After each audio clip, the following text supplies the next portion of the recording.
नमस्कार. बऱ्याच दिवसांनी काही अडचणीमुळे आम्ही आमचा व्हिडिओ टाकला नव्हता. तर चौरस आहारमध्ये प्रथम आपलं स्वागत आहे. आज आपण कोळंबीचा रस्सा बनवत आहोत. तर तो आपण पाहावा. सुरुवातीला हे कोळंबी आणून ते स्वच्छ त्यातला धागा काढून अतिशय स्वच्छपणे साफ करून हे धुवून घेतलेलं आहे. आता मी ह्याला लिंबू पिळून टाकत आहे आणि हळद आणि मीठ तेवढं मी टाकत आहे. ह्या कोळंबीमध्ये आपण हे अशा प्रकारे लिंबू टाकतोय. लिंबू टाकल्यामुळे काय होतं, कोळंबी जराशी कडक होते आणि त्याचा आंबूस असा स्वाद अतिशय चांगला येतो. म्हणून त्या कोळंबीसाठी अर्ध्या लिंबाचा रस मी यात टाकत आहे. आपण चवीप्रमाणे ह्यात थोडंसं मीठ घालणार आहोत. मीठ आपण रस्सा करतानाही घालणार आहोत. त्यामध्ये आपण आता हळद टाकून घेऊया आणि हे 15 मिनटं असंच ठेवूया. म्हणजे त्यात ते मुरल्यानंतर स्वाद अतिशय चांगला येतो. आणि हे व्यवस्थित रीतीने हातानेच आपण करायचं आहे, कारण ते सर्वांना लागतं ते. आणि हे अशा प्रकारे झाकून ठेवतं. आता कोणी कोणी कोळंबीमध्ये बटाटाही घालतं कमी असल्यामुळे. तर इथं मी अशा प्रकारे मॅरिनेट करायला ठेवत आहे. त्यामध्ये मी खोबरं, 2 मिरच्या, आलं आणि थोडेसे धणे घेतलेत आणि मी ते वाटून घेते. मी याची पेस्ट केलेली आहे. मी तेल घालते. आता कसं तेल मी बेताचंच घालते, कारण आम्ही जास्त तेल खात नाही. ह्यात राई टाकायची गरज नसते, पण तेल तापलं का बघण्यासाठी मी थोडीशी राई टाकते.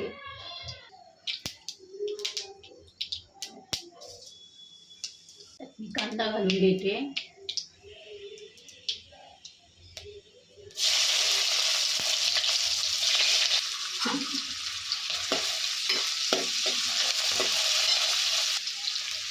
थोडंसं मी मीठ घालते. कोळंबीत घातलेलंच आहे. कोळंबी जराशी कमी आहेत म्हणून मी हा एक बटाटा त्याची साल काढून हा मी स्वच्छ धुवून घेतलेला आहे, तो मी यात टाकत आहे.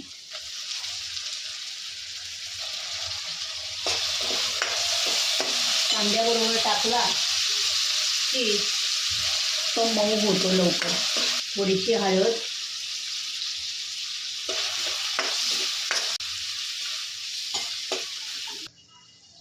मी टोमॅटो टाकते यात.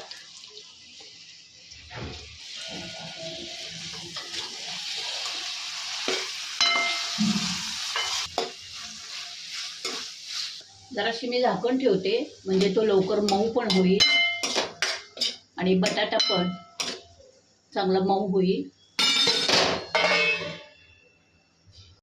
आता ह्याच्यावरचं 10 मिनटं मी झाकण ठेवलेलं ते काढलं. आता मी यात कोथिंबीर आत्ताच टाकते, म्हणजे स्वाद चांगला येतो भाजीला.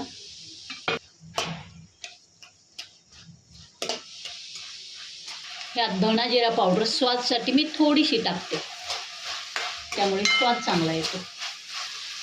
हे वाटण टाकते.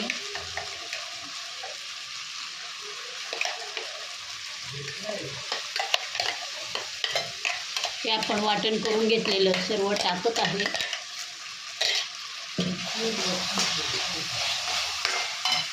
कांदा लसूण मसाला यात टाकत आहे. मी यात आपल्या चवीप्रमाणे कांदा लसूण मसाला टाकत आहे. आणि ह्याला तेल सुटेपर्यंत हे परतायचं आहे. ह्यातला ओलेपणा जोपर्यंत कमी होत नाही तोपर्यंत ह्यात तेल सुटणार नाही.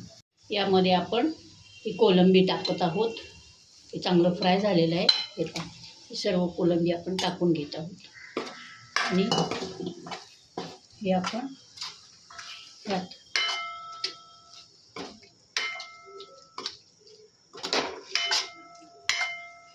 थोड्या वेळाने गरम पाणी टाकायचं आहे. मी हे का टाकलं, कारण हा सगळा मसाला त्यात सग व्हायला पाहिजे. जो काही तिखट मिठाचा स्वाद आहे तो. तर यावर थोडंसं झाकून ठेवून घेते. 5 मिनिटं झाकून ठेवते. मी हे झाकण ठेवून 7 मिनटं झालेत. ह्यात थोडंसं मी पाणी टाकलं. का टाकलं तर खाली लागू नये आपली कोळंबी किंवा मसाला, म्हणून हे पाणी टाकलं की खाली लागत नाही. आता हे पाणी जरा काढते, मी हलवून घेते. लागलेलं नाही आहे आणि ह्याला पाणी सुटलेलं आहे. ते गरम पाणी करायला ठेवलेलं आहे. ते आपल्याला हवं तेवढं आपण करायचं. जास्त पातळ पण नाही आणि जास्त घट्ट पण नाही करायचं. पाऊण ग्लास पाणी टाकलेलं आहे. आता मी ह्याच्यावर गॅस मिडियम करून झाकण ठेवत आहे. त्या झाकणावर पाणी आहे. आता जरी लिंबू आपण त्याला लावून ठेवलेलं होतं तरी पण मी कोकम टाकायला विसरले होते. ते आता आपण कोकम टाकून घेऊया. कोकमाने याची चव अजून वाढते. आता हे आपलं कोळंबीचा रस्सा झालेला आहे. आता मी कोथिंबीर ह्याच्यावर गार्निश करते.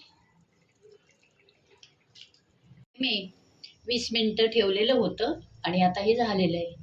आणि जरी मी वाटणामध्ये कोथिंबीर टाकलेली होती तरी सुद्धा आता वरून देखील मी टाकत आहे. चव पण वाढते आणि दिसतंही छान. ही आपली कोळंबीची थाळी तयार आहे. कोळंबी, भात आणि भाकरी याचा स्वाद छान लागतो. या एकदा प्रेमाने भेट द्यायला, कोळंबीचा रस्सा स्वाद घ्यायला. नमस्कार, या जेवायला. त्या चॅनलला सबस्क्राईब करा आणि लाईक करायला विसरू नका. धन्यवाद.